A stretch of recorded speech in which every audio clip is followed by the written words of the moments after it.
इस समय आप लोग ये जो वीडियो देख रहे हो किसी मकसद के लिए देख रहे हो। बहुत सारे ऐसे हैं जिन्होंने जेके SSB, SSC, UPSC, net set के लिए फॉर्म भरा होगा। जब आप लोग आजकल फॉर्म भरते हो तो आप लोग लैपटॉप से, मोबाइल फोन से आप लोग फॉर्म भरते हो। उसमें आप लोग को फी ट्रांसफर करनी होती है, वो फी भी आप लोग मोबाइल से ट्रांसफर करते हो। अब अगर हम लोग बात करें, आप लोगों ने फॉर्म भरा, आप लोगों ने यहां पे फी भरी, वो सारी की सारी जो आप लोगों ने उसमें आप लोगों ने लैपटॉप का, कंप्यूटर का या अपना जो आपके पास होता है एटीएम कार्ड, उसका इस्तेमाल किया। यही इंफॉर्मेशन टेक्नोलॉजी है। अब आज के जमाने में शायद ही कोई ऐसा होगा जो इंफॉर्मेशन टेक्नोलॉजी से जो है फायदा ना उठाता हो। जैसे आप लोग मोबाइल फोन चलाते हो, इंटरनेट, वहां पे आपको पेमेंट करनी पड़ती है, ऑनलाइन आप लोग पेमेंट करते हो। आप लोगों को टैक्स की बिल भरनी पड़ती है, ऑनलाइन भरते हो। यानी हर कोई एक्टिविटी जो आजकल है वो इंफॉर्मेशनल टेक्नोलॉजी के साथ रिलेटेड है। आज के इस वीडियो में हम लोग पढ़ने जा रहे हैं role of information technology in governance, जो हर एक एग्जाम में ये क्वेश्चन आ ही जाता है। तो चलिए सीधे चलते हैं टॉपिक की तरफ। आप सबसे रिक्वेस्ट है कि वीडियो को ज्यादा से ज्यादा लाइक, सब्सक्राइब और शेयर करना ना भूले।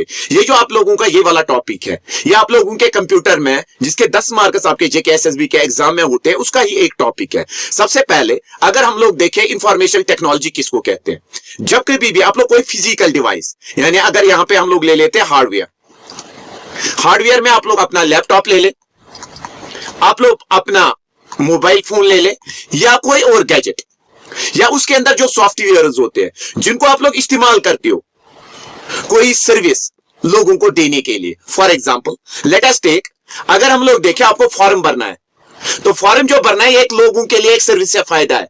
आप लोग इसी इंफॉर्मेशन टेक्नोलॉजी का इस्तेमाल करते हो, लैपटॉप का इस्तेमाल करते हो, मोबाइल का इस्तेमाल करते हो। यानी हार्डवेयर या सॉफ्टवेयर जब इस्तेमाल किया जाए लोगों को कोई इंफॉर्मेशन प्रोवाइड करने के लिए, या हम लोग कह सकते हैं कोई भी कंप्यूटर, कोई भी इलेक्ट्रॉनिक डिवाइस, कोई भी कंप्यूटर या कोई भी इलेक्ट्रॉनिक डिवाइस जो किसी भी इंफॉर्मेशन को स्टोर करे, किसी इंफॉर्मेशन को प्रोसेस करे, किसी इंफॉर्मेशन को बचा के रखे बट इन इलेक्ट्रॉनिक फॉर्म, और लोगों को इसके वजह से क्या होता है वो फायदा, उसे हम लोग क्या कहते हैं इंफॉर्मेशन टेक्नोलॉजी। आप लोगों का इंटरनेट इंफॉर्मेशन टेक्नोलॉजी में आ जाता है, ठीक है ना। यानी इलेक्ट्रिकली अगर आप लोग कोई भी काम करते हो फिजिकल वर्क के बिना, यानी पेपर के बिना, पेन के बिना, वो सारी किसमें आ जाती है इंफॉर्मेशन टेक्नोलॉजी में।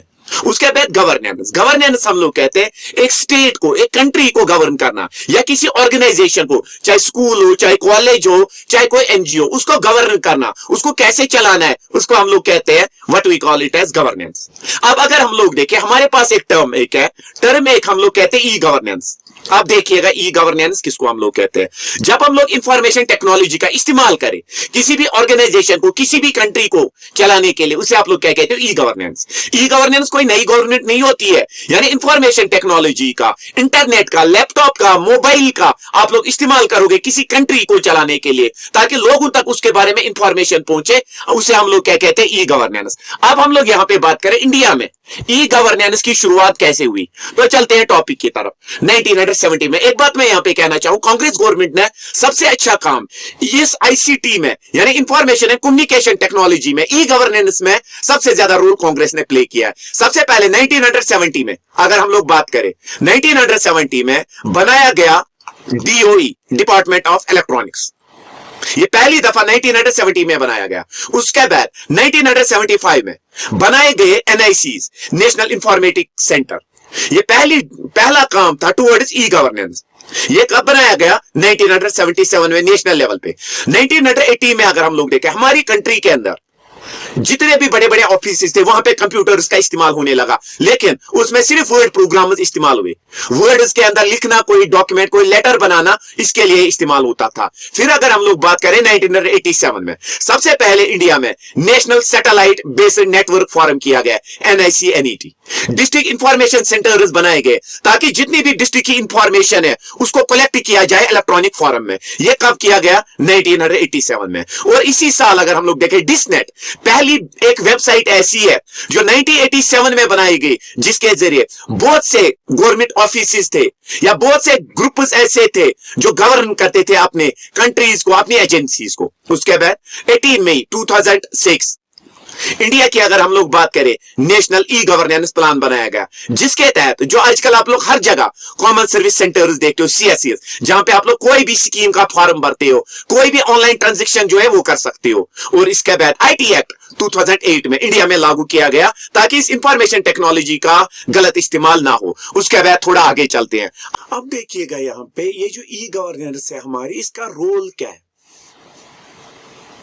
तो सबसे पहले पोस्ट कोविड आप लोगों ने देखा होगा, जब कोविड चल रहा था, कोविड 2019, लोगों का आना जाना बंद था, तो हम लोगों की पार्लियामेंट जो थी या हम लोगों की जो स्टेट्स थी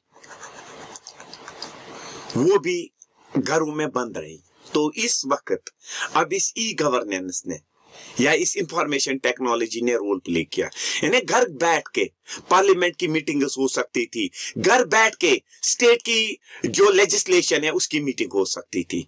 यानी जो लेजिस्लेटिव है, ई लेजिस्लेटिव जिसे हम लोग कहते हैं, यानी पार्लियामेंट हो या स्टेट्स हो हम लोगों की, वो क्या कर सकती है, वो इस इंफॉर्मेशन टेक्नोलॉजी का इस्तेमाल कर सकती है। किसके लिए? आप फिजिकली उनको जो है वहां पे जाना नहीं पड़ेगा।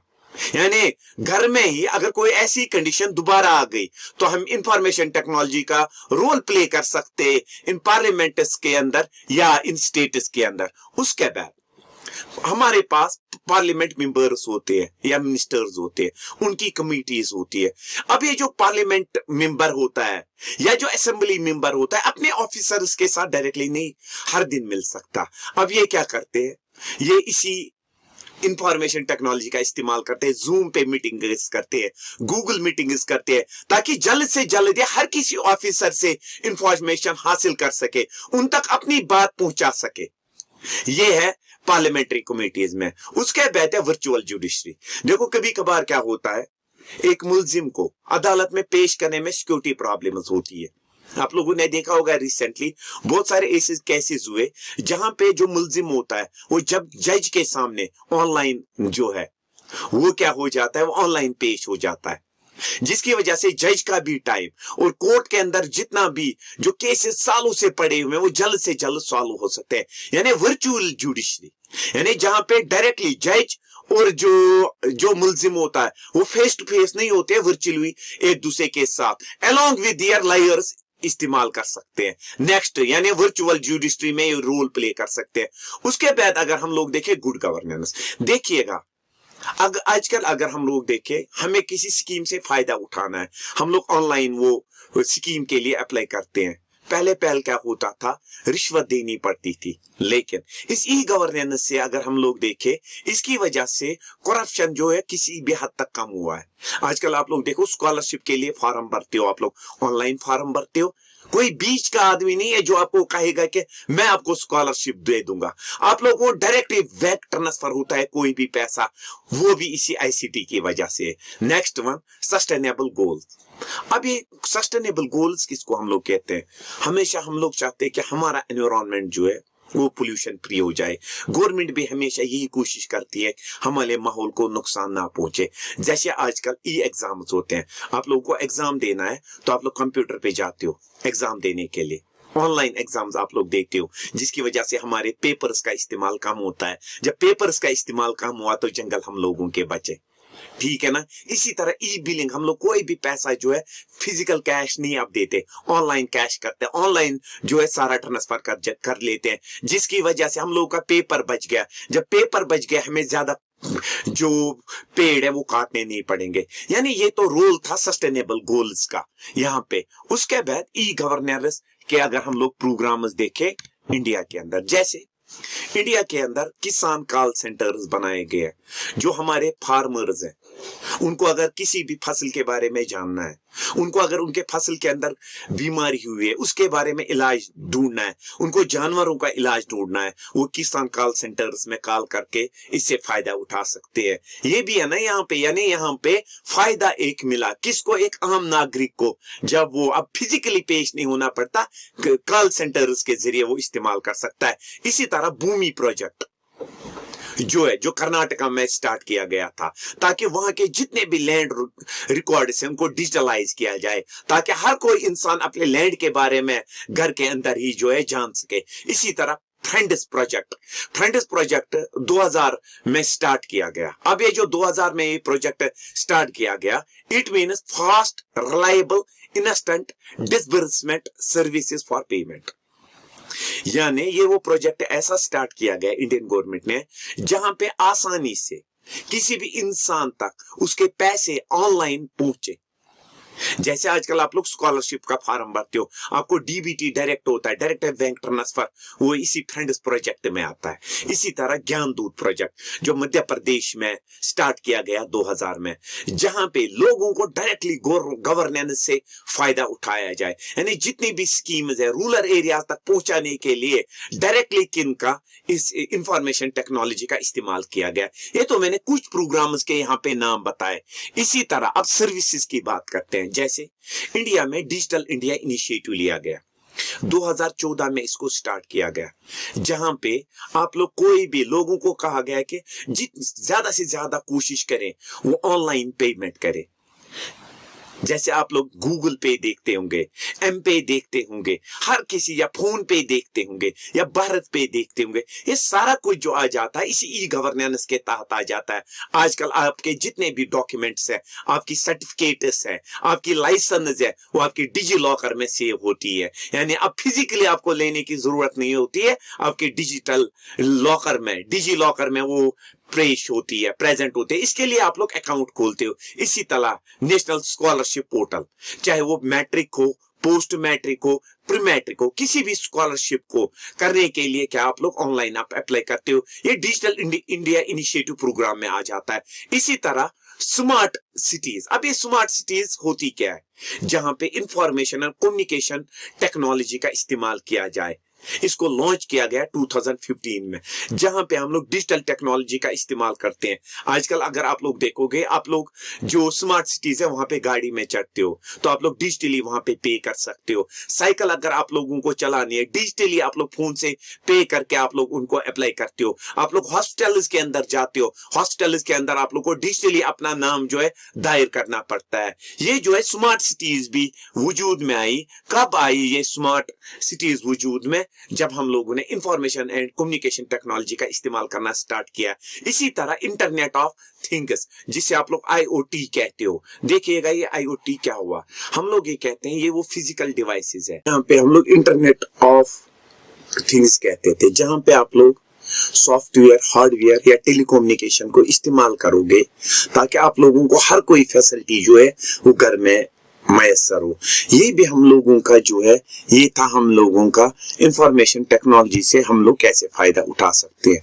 अब गवर्नेंस की बात आ गई, यानी एक मुल्क, एक स्टेट, एक डिस्ट्रिक्ट, एक तहसील इस्तेमाल कैसे करेगी ICT का, इंफॉर्मेशन कम्युनिकेशन टेक्नोलॉजी का इस्तेमाल कैसे करेगी लोगों को। सबसे पहले अगर हम लोग देखें वेब प्रेजेंस, पहला इसमें था फेज फर्स्ट में वेब प्रेजेंस, यानी जितने भी पब्लिक इंस्टीट्यूशन है, स्कूल्स हैं, कॉलेजेस हैं, हम लोगों के तहसील ऑफिसेज हैं, जितने भी पब्लिक इंस्टीट्यूशन है जिनसे लोगों को फायदा हो, जैसे हॉस्पिटल्स है, उनके बारे में इंफॉर्मेशन अवेलेबल ऑनलाइन रखना अंडर द RTI एक्ट 2005। ये पहला काम था ताकि ट्रांसपेरेंसी हो जाए। जैसे अगर आपके पास हॉस्पिटल है, हॉस्पिटल में कौन कौन सा डॉक्टर प्रेजेंट है, उसकी क्वालिफिकेशन क्या क्या है, कॉलेज या यूनिवर्सिटी में कौन कौन से प्रोफेसर्स हैं, उनकी क्वालिफिकेशन क्या है, यानी हर कोई इंफॉर्मेशन अवेलेबल रखना किसके ऊपर, नेट के ऊपर, ताकि ट्रांसपेरेंसी पैदा हो। सेकंड वन अगर हम लोग देखें फेज सेकंड जिसे हम लोग कहते हैं इंटरएक्टिव प्रेजेंस, जहां पे आप लोगों की वेरियस थिंग्स जैसे टैक्स की पेमेंट करना, आप लोगों को जमीन खरीदनी है उसकी रजिस्ट्रेशन करना, ये सारा जो है ये ऑनलाइन करवाना ताकि लोगों का भी और गवर्नमेंट का भी जो है वक्त बचे। Next one transactional presence, phase third में क्या किया जाता है, ज्यादा ध्यान दिया जाता है कि लोगों को ज्यादा से ज्यादा कहा जाए वो ऑनलाइन पेमेंट करे, यानी उनको टेलीफोन की बिल भरनी है ऑनलाइन भरनी है, पानी का बिल भरना है ऑनलाइन भरना है, बिजली की बिल भरनी है ऑनलाइन भरनी है, ताकि कोई करप्शन ना हो। ये था फेज थर्ड हम लोगों का। नेक्स्ट वन ई पार्टिसिपेशन, यानी लोगों का इस लोगों को क्या करना, इन्वॉल्व करना इलेक्ट्रॉनिकली किसी भी स्कीम को बनाने के लिए। सपोज किसी गवर्नमेंट को कोई स्कीम है, कोई रोड कंस्ट्रक्ट करना है, तो रोड कंस्ट्रक्ट करने के लिए लोगों से पूछा जाता है, यानी जब इसकी वेरिफिकेशन आ जाती है फलानी जगह से हमें रोड निकालना है, क्या किसी को कोई एतराज मत है? अब सामने तो नहीं जाना है, ये लिख सकते हैं इनको इलेक्ट्रॉनिकली कि हाँ जी हमें एतराज है। तो यानी लोगों की इन्वॉल्वमेंट करना प्लान बनाने में, वो आ जाता है इस ई गवर्नेंस में। उसके बाद अगर हम लोग देखें ई गवर्नेंस में इंटरेक्शन कैसे होते हैं, सबसे पहले होता है G2C यानी government to citizen. Government to citizen यानी सबसे पहले लेट अस टेक, अगर हम लोग देखें आप लोगों ने स्कॉलरशिप में फॉर्म भरा है, स्कॉलरशिप में फॉर्म भरा है किसी सिटीजन ने, डायरेक्टली जो है गवर्नमेंट इसको ये पैसा ट्रांसफर करती है, यानी बीच में कोई नहीं आता है। यानी लार्ज स्कीम्स के बेनिफिट्स डायरेक्टली लोगों तक पहुंचाना, जिसमें आ जाता है ये आ जाता है G2C यानी government to citizen. Second one आ जाता है गवर्नमेंट टू बिजनेस। अब G2B हुआ गवर्नमेंट टू बिजनेस। देखिएगा बिजनेसमैन जो है उनको टैक्स पे करना होता है, ठीक है ना, ये टैक्स अगर इनको पे करना है ये ICT का इस्तेमाल करते हैं। ये वो आ जाता है G2B यानी गवर्नमेंट और बिजनेसमैन के दरमियान इंटरेक्शन होना इलेक्ट्रॉनिकली, ठीक है ना। उसके बाद है government to government. Suppose state assembly ने कोई बिल पास की, वो स्टेट असेंबली इस बिल को पहुंचाती है डिविजनल ऑफिस, डिविजनल लेवल तक, डिविजनल लेवल पहुंचाती है डिस्ट्रिक्ट लेवल तक, डिस्ट्रिक्ट लेवल फिर पहुंचाती है तहसील लेवल तक। यानी यहाँ पे जो इंटरेक्शन होता है बिटवीन द गवर्नमेंट ऑफिशियल्स वो भी डिजिटली होता है G2G, ठीक है ना। यहाँ पे इसी तरह जो लास्ट वाला है गवर्नमेंट टू इलेक्ट्रॉनिक, यानी यहाँ पे G2E की अगर बात करें, यहाँ पे लोग जो है यानी गवर्नमेंट जो है वो इंटरेक्ट करती है लोगों के साथ, डायरेक्टली नहीं। जैसे हम लोग करें मनमोहन, ये जो नरेंद्र मोदी है वो साल में कई बार लोगों को खिताब करते हैं इलेक्ट्रॉनिकली, यानी वो रेडियो पे आते हैं, टीवी पे आते हैं, मोबाइल पे आते हैं, लोगों के साथ इंटरेक्ट करते हैं। या अगर हम लोग देखें स्कीम्स को वर्चुअल जो है वर्चुअली उनकी इनॉग्रेशन की जाती है, ये किस में आ जाता है हम लोगों का G2E में। यानी यहाँ पे अगर हम लोग बात करें हम लोगों का, अब ये यहाँ पे पहले वाला इंफॉर्मेशन टेक्नोलॉजी एंड गवर्नेंस का पहला टॉपिक कंप्लीट हुआ। तो आप सबसे रिक्वेस्ट है अगर आप लोगों को वीडियो अच्छा लगा हो तो लाइक, सब्सक्राइब और शेयर करना ना भूलें। शुक्रिया।